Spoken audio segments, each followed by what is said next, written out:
Donc je suis directeur général de Mister Auto depuis un peu plus d'un an. Mister Auto, filiale de PSA, Peugeot Citroën, en charge de la vente par internet de pièces auto pour toute marque de voiture, tout type de voiture, toute marque. On était dans la data, effectivement, parce que la pièce auto, c'est appliqué à une voiture, c'est compliqué, et chaque voiture a besoin de pièces très spécifiques.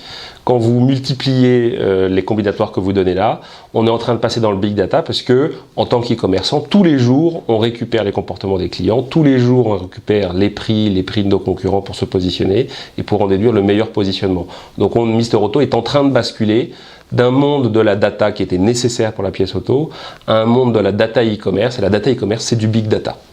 La mécanique est un monde compliqué et donc tout tient dans la tête d'un garagiste, mais c'est compliqué à reproduire dans un ordinateur. Donc oui, c'est du niveau de l'intelligence artificielle pour essayer de bien comprendre quelle pièce va sur quelle voiture, ce qui n'est pas toujours évident quand vous travaillez sur des voitures assez vieilles, ce qui est notre cas parfois, et aussi parce que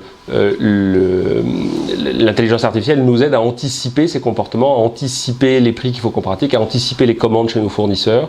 Sinon, on va être surpris. Et aujourd'hui, dans le monde du e-commerce, même pour la pièce auto qui est d'une grande diversité d'inventaire, le client s'attend, c'est la norme, le client s'attend à être livré demain ou après-demain maximum. Aujourd'hui, un client en e-commerce qui est prêt à attendre plus de 2-3 jours, ça existe quasiment plus. C'est la réalité du monde de e-commerce et c'est la réalité du monde de la pièce auto. Donc combiné aux deux, je dirais c'est pas atypique.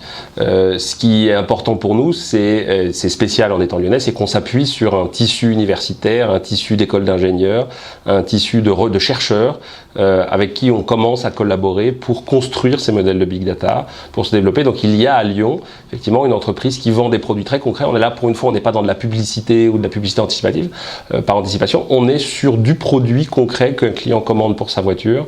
Et donc voilà, on voudrait construire ce pôle d'excellence à Lyon en s'appuyant sur un tissu exceptionnel. Et c'est ça c'est le nouveau challenge auquel on s'attelle aujourd'hui.